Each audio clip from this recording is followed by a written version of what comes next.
जय भोलेनाथ दोस्तों।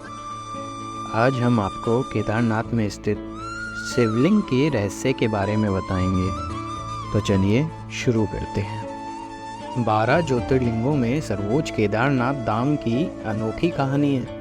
कहते हैं केदारेश्वर ज्योतिर्लिंग के प्राचीन मंदिर का निर्माण पांडवों ने कराया था। पुराणों के अनुसार केदार महेश अर्थात भैंस का पिछला अंग है। यहाँ भगवान शिव भूमि में समा गए थे। आइए जानते हैं इस मंदिर के बारे में।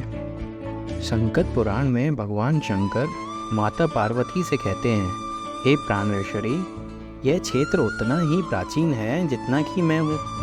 मैंने इसी स्थान पर सृष्टि की रचना के लिए ब्रह्मा के रूप में ब्रह्मात्म को प्राप्त किया।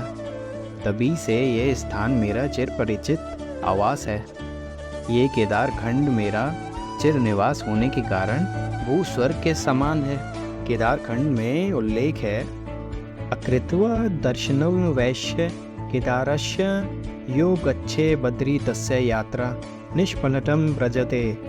अर्थात बिना केदारनाथ भगवान के दर्शन किए यदि कोई बद्रीनाथ क्षेत्र की यात्रा करता है तो उसकी यात्रा व्यर्थ हो जाती है।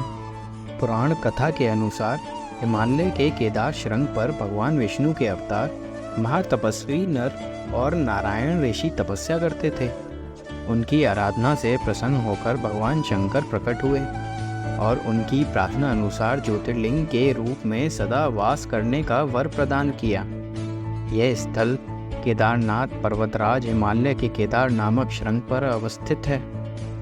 महाभारत के युद्ध में विजयी होने पर पांडव भ्रातृहत्या के पाप से मुक्ति पाना चाहते थे। इसके लिए वह भगवान शंकर का आशीर्वाद पाना चाहते थे, लेकिन वह उन लोगों से रुष्ट थे। इसलिए भगवान शंकर अंतर्ध्यान होकर केदार में जा बसे। पांडव उनका पीछा करते करते केदार पहुंच ही गए। भगवान शंकर ने तब तक भैंस का रूप धारण कर लिया और वह अन्य पशुओं से जा मिले। अतः भीम ने अपना विशाल रूप धारण कर 2 पहाड़ों पर पैर फैला दिया। अन्य सब गाय बैल और भैंसें तो निकल गए, पर शंकर जी रूपी भैंस पैर के नीचे से जाने को तैयार नहीं हुए। भीम बलपूर्वक इस भैंस पर झपटे, लेकिन भैंस भूमि में अंतर्ध्यान होने लगा। तब भीम ने बैल की त्रिकोणात्मक पीठ का भाग पकड़ लिया। भगवान शंकर पांडवों की भक्ति दृढ़ संकल्प देखकर प्रसन्न हो गए। उन्होंने तत्काल दर्शन देकर पांडवों को पाप मुक्त कर दिया।